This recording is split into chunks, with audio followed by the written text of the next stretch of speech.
Today's episode, Why Not Just Adopt? It's a question that stops conversation in their tracks, isn't it? As someone who spent over 24 years in the fertility industry, I can tell you the reality behind those four simple words is far more complex than most people realize. Let me start by addressing something crucial. When people say there are so many children waiting to be adopted, they're often speaking from a place of caring, but the landscape of adoption has evolved dramatically over the years. The truth is, the adoption process, whether you're considering domestic, international, fostering to adopt, or any other path, is just as layered and complex as pursuing IVF or surrogacy. Each route has its own unique challenges, possibilities, and yes, its own beautiful moments. Welcome to the Fertility Cafe, where we explore the beautiful complexity of modern family building. I'm your host, Eloise Drain, and this is a space for honest conversations about surrogacy, egg donation, and the journey to parenthood. With expert insights and real stories, we're here to guide you through the medical, legal, and emotional aspects of third-party family building. We believe that love has no limits, and neither should parenthood.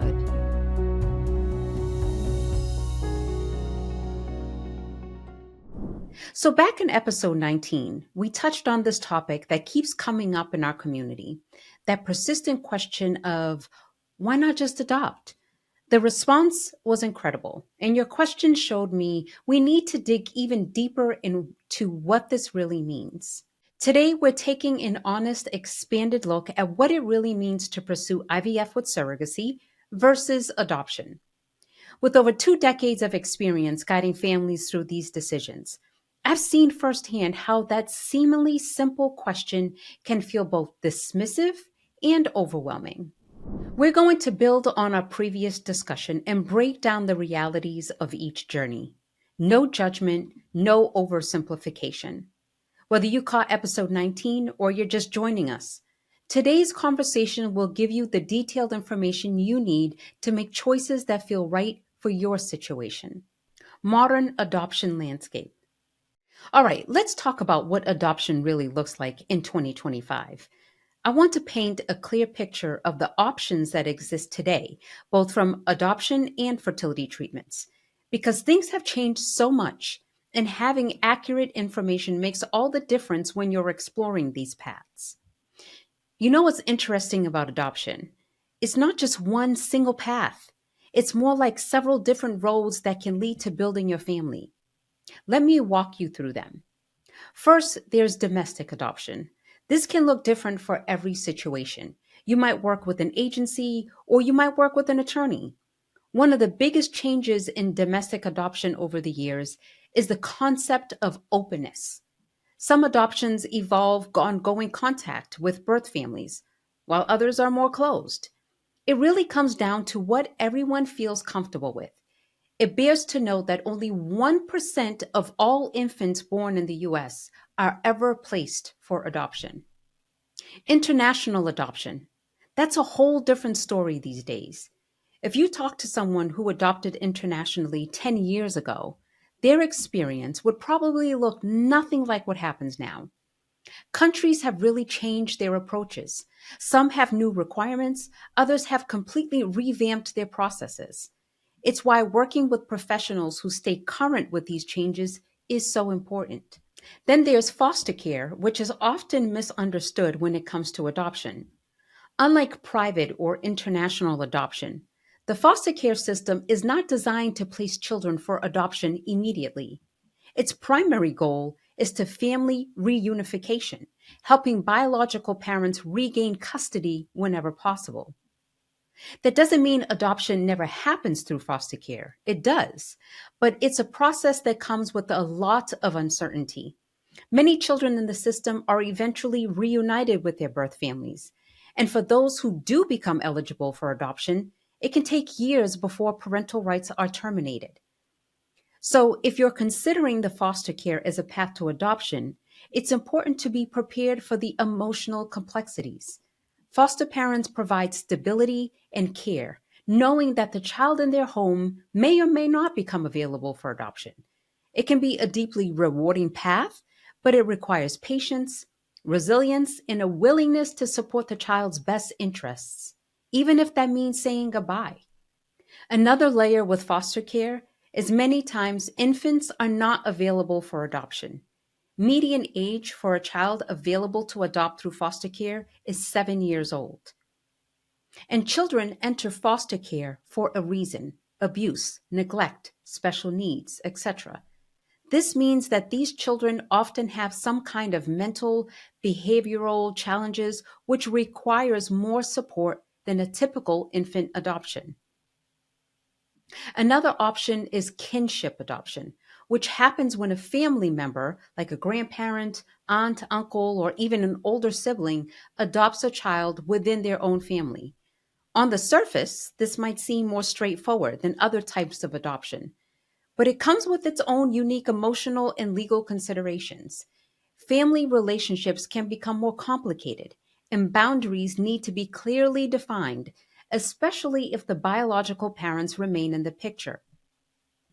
Whether you're looking into foster care, kinship adoption, or private adoption, each path has its own set of challenges and rewards. What's most important is understanding what works best for your family dynamic and what you're emotionally prepared for. Now, regardless of which path we're talking about, there are some basics you'll need to know about. Every type of adoption involves getting a home study done, where your home will be analyzed by professionals, completing medical evaluations, submitting references, going through background checks, providing financial documentation, and completing some form of training or education. If you're looking at international adoption, you'll also need to think about working through immigration paperwork, planning for possible travel, handling additional documentation requirements, and additional training on culture, language, and other requirements for that specific country. And with foster care, you're looking at taking specific training courses, working alongside state agencies, and understanding how the legal side works. Let me share more about what each of these paths actually involves day to day. Let's talk about what it actually means to work with an adoption agency versus an attorney.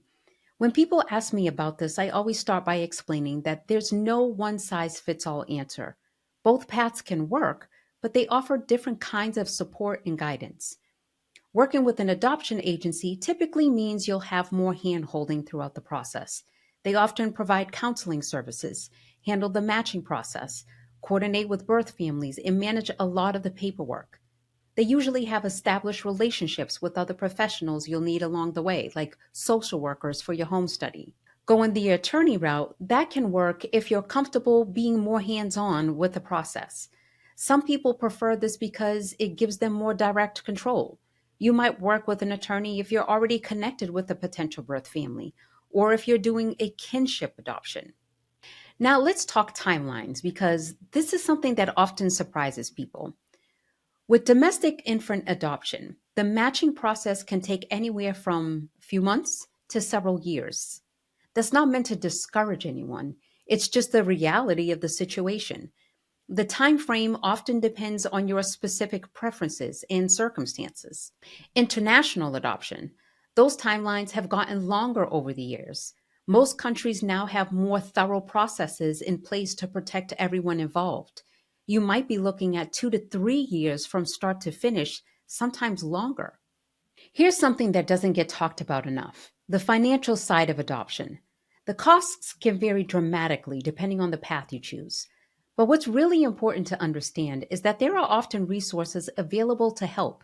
There are grants, tax credits, and even some employer benefits that can make a big difference. I'll share more about costs shortly. Speaking of resources, let's talk about building your support system. Whether you're considering adoption or fertility treatments, having the right people in your corner makes a huge difference. This might mean working with experienced professionals, connecting with others who've been through similar journeys, or finding counselors who understand the unique emotional aspects of the process. Before we move on to fertility treatments, let's talk about some realities of adoption that often catch people by surprise.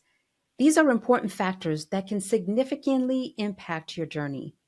State laws play a huge role in adoption. For example, Some states have restrictions based on sexual orientation or marital status. This means the options available to you might look different depending on where you live. It's not about whether these laws are right or wrong. It's about understanding what you might encounter so you can make informed decisions. Let's talk about something that can be tough to think about: birth parent rights. The reality is, in domestic adoption, birth families can change their minds within certain timeframes. Each state has different laws about this. Some states give birth parents 24 hours to change their mind. Others allow several days or even months. This isn't meant to scare anyone. It's just part of understanding the process. I am aware of couples who were matched with four different birth mothers. All fell through after birth, as the birth mothers changed their minds. International adoption has gone through major changes too. Some countries that were once open to international adoption have closed their programs completely. Others added restrictions about who can adopt, things like age limits, sexual orientation, marriage requirements, or even restrictions on certain medical conditions. Background checks are another crucial piece. Past legal issues, even minor ones, might affect your ability to adopt. This could include DUIs, certain misdemeanors, or even financial issues like bankruptcy. Some agencies and countries have stricter requirements than others. These aren't just bureaucratic hurdles. They're real factors that can shape your adoption journey. Understanding them upfront helps you make decisions that work for your situation. And here's something interesting. In my work, I've met families who ended up pursuing surrogacy after initially exploring adoption. Sometimes they encountered some of the barriers we just talked about. Other times they went through adoption situations that didn't work out. It just shows how family building journeys can take unexpected turns, and what works best might shift as you learn more about other paths. Now, let's shift gears and talk about what's happening in the world of fertility treatments. When we look at the fertility landscape today, we're really talking about several different paths. You've got traditional IVF, where embryos are created and transferred. Then there's gestational surrogacy, which involves someone else carrying the pregnancy. And within each of these paths, you'll find options like using donor eggs, sperm, or embryos. The science behind IVF has gotten pretty incredible. The technology for testing embryos has advanced significantly. Labs can screen embryos for certain genetic conditions. Freezing techniques have improved so much that success rates with frozen embryos are practically the same as fresh embryos. These advances mean better success rates and more options for family building. Modern fertility care has become much more personalized. Treatment plans aren't one size fits all anymore. Doctors can tailor medications, adjust protocols, and time things based on individual circumstances. Gestational surrogacy adds another layer to the IVF process. Instead of the intended parent carrying the pregnancy, a gestational surrogate does. This is different from traditional surrogacy from years ago. Gestational surrogates have no genetic connection to the baby. They're carrying an embryo created through IVF using either the intended parent's genetic material or donors. The surrogacy journey can take different routes. Some people work with agencies, while others connect with surrogates through friends, family, or their own networks. Independent journeys happen all the time. What matters is that everyone, regardless of the path, goes through proper medical and psychological screening, has solid legal contracts in place, and coordinates the IVF process carefully. Think of it like building a strong foundation. You need all the right elements, but there's more than one way to put them together. Timing and money are usually top of mind when considering these paths. With surrogacy, the timeline varies considerably. Finding the right match might happen quickly, or it could take several months. The costs are significant. That's just the reality. But the financial picture isn't always as daunting as it first appears. Some insurance plans are starting to cover certain treatments. More employers offer fertility benefits these days, and several financing options exist to help make treatment more accessible. Let's talk about putting all this information to work for your situation. These are big decisions, and having information is one thing. Knowing how to use it is another. First, let's toss out the idea that there's a better choice between adoption and fertility treatments. These paths aren't competing with each other. They're just different routes that might fit different situations. The first practical step is understanding your state's legal landscape. Some states have restrictions that might affect your options, whether that's with adoption or surrogacy. Getting clear on this early saves time and helps narrow down your choices. Then there's the medical piece. If you're considering fertility treatments, your doctor can give you specific information about your situation. They can talk through what protocols might work best for you, potential success rates, and what to expect. Timing is another big piece of the puzzle. Sometimes people assume one path will be quicker than the other, but that's not always true. Both adoption and fertility treatments can have unpredictable timelines. The key is understanding what those timelines might look like for your specific situation. Let's talk support systems. Whatever path you're considering, you'll want to think about what kind of support you have and what kind you might need. This could mean practical support, like someone to help with appointments. It might mean emotional support from people who understand what you're going through. Or it could mean professional support from counselors who specialize in fertility or adoption journeys.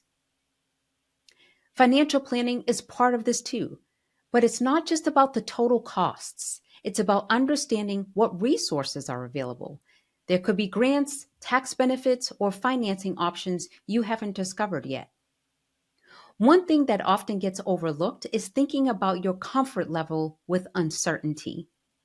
Both paths come with unknowns, just different kinds. Being honest with yourself about what types of uncertainty you're most comfortable handling can help guide your decision. Remember, this isn't just about finding the perfect path. It's about finding the path that makes the most sense for your situation right now. I want to share some real world strategies that could help you navigate these paths. All this information is great, but sometimes the hardest part is just figuring out where to start. One of the most helpful steps is talking to people who do this work day in and day out. Reach out to some professional in both fields. Get a feel for how they work, what their approach is like. Sometimes just having that first conversation can help things click into place. Many clinics offer informal orientation sessions. No pressure, just a chance to learn more. Same with adoption agencies. They'll often host informational meetings. It's totally different when you can sit in a room, or these days, maybe a Zoom call, and just listen and learn. The chance to ask questions in real time can be super valuable. Something I've noticed really helps keeping track of your reactions as you learn about different options. Not some formal journal, just quick notes on your phone or wherever works for you. These gut reactions tell you a lot about what feels right for your situation. For anyone considering fertility treatments, sitting down with a reproductive endocrinologist can be really helpful. Even if you're not sure that's your path, having that medical conversation helps you understand what's possible. Every situation is different, and they can talk about what makes sense specifically for you. When looking into adoption, take some time to check out different agencies or professionals. The way they communicate matters, their approach to answering questions, their transparency about the process. All of this gives you a feel for whether they're the right fit for you. State laws around family building vary significantly, and this can particularly impact single parents, LGBTQ plus individuals, and people with disabilities. Let's talk about what this really means in practice. Single parents building their families might face different requirements with adoption. Some countries have specific rules about single parent adoption. Some agencies focus primarily on married couples. But there are absolutely agencies and professionals who work extensively with single parents. It's just about finding the right match for your situation. For LGBTQ plus families, laws vary significantly by state. Some states have strong protections and support for LGBTQ plus adoption and surrogacy. Others have restrictions or allow agencies to decline working with LGBTQ plus families based on religious beliefs. The same goes for fertility treatments. Some clinics have extensive experience working with LGBTQ plus families, while others might not. People with disabilities often face unfair assumptions about parenting. Some adoption agencies or professionals might not understand that having a disability doesn't define your ability to be an amazing parent. Finding professionals who get this, who see your whole picture, that makes a huge difference. The key is working with professionals who have experience with your specific situation. They'll know the current legal landscape, understand potential challenges, and help you navigate the path that makes sense for you. They should be able to point you toward resources and communities that can offer additional support. Financial considerations. We all know that growing a family can be expensive, but how expensive? Well, let's break it down. If you're looking into IVF and surrogacy, here's what you can expect. IVF costs 12 to 20,000 per cycle. Then there's medication costs, 3 to 7,000. Surrogate compensation, 50 to 80,000. Agency fees, 20 to 50,000. Legal fees, 5 to 15,000. Insurance and medical expenses, 15 to 40,000. A complete surrogacy journey can range from 100 to 200,000. Check out episode 106 where we break down the fertility financing cost. Now let's break down the costs of adoption because this is one of the biggest questions people have when weighing their options. Domestic private adoption typically costs 50,000 or more, depending on the situation. Here's where these costs come from. Agency fees, 15 to 25,000. Legal fees, 5 to 15,000. Birth mother expenses, 7 to 15,000. This can include living expenses, medical costs, and other forms of support. Home study, 2 to 3,000. Additional expenses, 5 to 10,000. But in some cases, the total cost of domestic adoption can climb to 100,000, especially if you're covering medical expenses for the birth mother or working with a high-fee agency. International adoption tends to be even more expensive, averaging 150,000 or more. In addition to agency and legal fees, there are added costs like travel expenses, which sometimes require multiple trips, passports and visa fees, government processing fees, translation and document authentication costs. Because international adoption laws vary by country, some governments require in-person visits before finalizing an adoption. This can add significant time and expense to the process. On the other end of the spectrum, foster care adoption is often free or very low cost. Most states cover the home study, attorney fees, and court costs. That said, there may be hidden costs like medical exams or training sessions, which you may have to pay for out of pocket. But overall, foster care adoption is the most affordable route for those open to the process. Kinship adoption, where a relative adopts a child within their family, varies by state. Some states streamline the process, reducing costs and paperwork, while others treat it the same as a domestic adoption, requiring home studies, legal fees, and background checks. Financial assistance for adoption. One of the biggest advantages of adoption is that there are more financial aid options compared to surrogacy. Some of the resources available include federal tax credits, currently over $14,000, employer benefits that reimburse adoption expenses, grants and low-interest loans specifically for adoptive families. So while adoption can still be expensive, these programs can help offset the costs significantly. At the end of the day, both adoption and surrogacy require financial planning. What matters most is understanding the true costs, exploring financial resources, and choosing the path that makes the most sense for your family and budget. Medical history and genetic considerations. Now let's talk about medical and genetic factors because this can be a huge piece of the puzzle. With IVF and surrogacy, you may have a genetic connection to your child. You'll have complete access to medical history. You can screen for genetic conditions. If you're Doing IVF, you have full control over prenatal care, and you can choose donor material if needed. With adoption, the medical history may be limited or unknown. The prenatal care history may be incomplete. You may only get a partial birth parent medical history.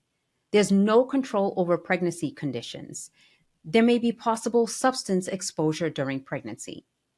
For some families, having a genetic link or full medical transparency is really important, while others, it's not a major deciding factor. This is something you'll want to think about when weighing your options. Emotional and relationship dynamics. Another major piece of this decision is the emotional side of things. Both surrogacy and adoption come with unique relationship dynamics that are important to understand. With surrogacy, there are clear boundaries set through legal contracts. Your relationship with your surrogate is a professional and relational one. You will have agreed upon contact during and after pregnancy. Everyone involved has predetermined roles and expectations. There's often support from mental health professionals throughout the process. With adoption, the level of openness varies by situation. Some adoptions have frequent birth family contact, while others are more closed. You'll need to navigate an ongoing relationship with the birth family. There's always the possibility of unexpected contact requests in open adoptions. Adoption can come with complex emotional dynamics from all parties. Birth parents may experience grief and loss, which can be a major factor in post-adoption relationships. Neither of these paths is easier emotionally. They're just different. Some people feel more comfortable with the structured nature of surrogacy, while others are open to evolving relationships that come with adoption. Making your decision. So, how do you decide which path is right for you? Here are some key questions to ask yourself.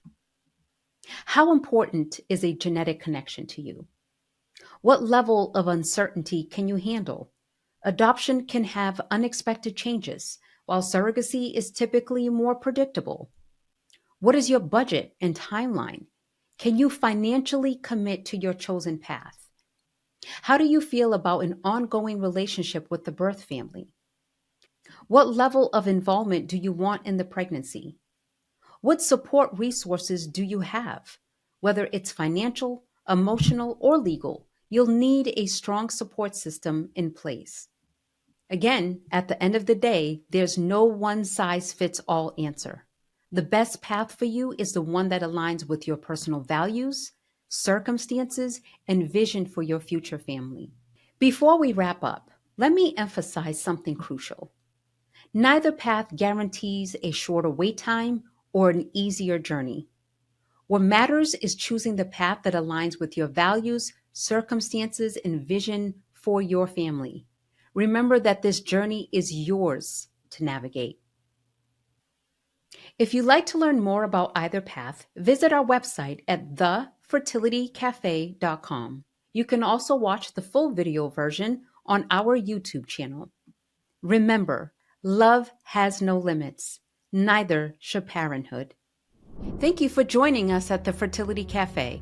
If you found value in today's episode, please subscribe, leave a review, and share with someone who might benefit from this information. You can find show notes and resources from this episode in the description or visit thefertilitycafe.com for more information.